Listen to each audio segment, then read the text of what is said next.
دیکھیں، حضور اکرم صلی اللہ علیہ وسلم کی پیدائش مبارک کے بارے میں علماء کرام کی مختلف رائے ہیں۔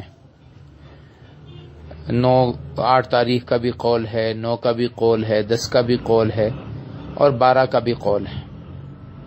اور چونکہ ایک تاریخی معاملہ ہے اور اس زمانے میں تاریخ کو اتنا پابندی سے لکھا نہیں جاتا تھا، اور آپ علیہ الصلوۃ والسلام چونکہ پیدائش کے وقت دنیا کو معلوم نہیں تھا کہ آپ نبی ہیں، آپ تو ایک یتیم پیدا ہوئے اور عرب کے کیسی قوم میں پیدا ہوئے جہاں پڑھنا لکھنا بھی اتنا لوگ نہیں جانتے تھے، لہذا تاریخ کوئی باقاعدہ مرتب نہیں کی گئی ہے۔ مختلف واقعات سے، آپ کی عمر سے، آپ کے اندازے سے لوگوں نے تاریخیں مقرر کی ہے کہ فلاں تاریخ فلاں تاریخ فلاں تاریخ۔ دن کا تعین چونکہ آپ علیہ الصلوۃ والسلام نے خود فرمایا کہ میں پیر کے دن پیدا ہوا ہوں، لہذا پیر کا دن متعین ہے، لیکن تاریخ کے تعین میں شدید اختلاف ہے۔ ہم اگر 12 ربیع الاول کو ہی اگر تاریخ پیدائش قرار دے دیں تو اس میں کوئی مذائقہ نہیں ہے۔ مذائقہ اس بات میں ہے کہ آیا جو کچھ آپ علیہ الصلوۃ والسلام کی تاریخ پیدائش، یوم پیدائش کے موقع پہ کیا جاتا ہے، یہ کیا ہے؟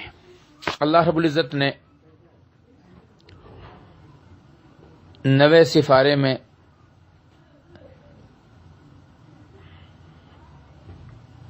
یہود اور نصارہ کی مذمت کرتے ہوئے فرمایا کہ یہ لوگ اپنی گمراہی میں یزاہئون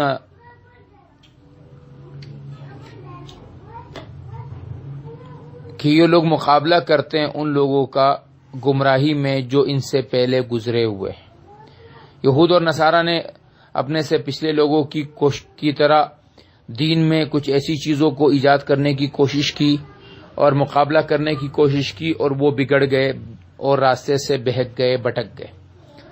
ہمارے ہاں بھی کیا ہوا کہ حضور صلی اللہ علیہ وسلم کے انتقال کے بعد 561 سال کے بعد پہلی مرتبہ آپ علیہ الصلوۃ والسلام کا میلاد منایا گیا، اور وہ بھی اس لیے کہ یورپ کی طرف کی جو آبادیاں ہیں وہ فتح ہوئی، یورپ میں کرسمس منایا جاتا تھا، تو مسلمانوں نے کہا کہ جب ہمارا نبی افضل، ہمارا نبی اعلیٰ، تو پھر ہمارے نبی کی یوم پیدائش کیوں نہ منائی جائے؟ تو اس کو منانے کی یہ ساری شکلیں شروع کی گئی ہے۔ آیا نبی کریم صلی اللہ علیہ وسلم نے اپنی یوم پیدائش کو منایا ہے؟ تو جی ہاں، آپ علیہ الصلوۃ والسلام سے اپنی یوم ولادت کا منانا ثابت ہے۔ آپ علیہ الصلوۃ والسلام، صحیح مسلم کی روایت ہے کہ آپ علیہ الصلوۃ والسلام نے پیر کے دن روزہ رکھا، اور آپ پیر کے دن روزہ رکھتے تھے۔ کسی نے پوچھا کہ یا رسول اللہ، آپ کثرت سے پیر کے دن روزہ رکھتے ہیں؟ آپ نے فرمایا کہ یہ میری پیدائش کا دن ہے، لہٰذا میں پیر کے دن روزہ رکھتا ہوں۔ تو آپ علیہ الصلوۃ والسلام سے اپنی پیدائش کا دن منانا ثابت ہے، لیکن آپ نے منایا کیسے؟ اللہ کی سب سے محبوب عبادت روزے کو رکھ کے منایا۔ ہمیں یہ بتایا گیا کہ اگر کسی کو اپنی پیدائش کا دن، اپنی برتھ ڈے منانی ہے تو وہ اس دن زیادہ سے زیادہ اللہ کو راضی کرے کہ اللہ تیرا احسان ہے، تو نے مجھے زندگی دی، تو نے مجھے خلقت دی، تو نے مجھے صحیح سالم پیدا کیا، اور اس کا شکریہ اس طرح سے ادا کیا جائے کہ اللہ کو راضی کیا جائے۔ باقی یہ جتنی بھی شکلیں، یہ سب اللہ کی نافرمانیاں ہیں، اللہ کو ناراض کرنے والے اعمال ہیں۔ اللہ رب العزت ان لوگوں کو ہدایت نصیب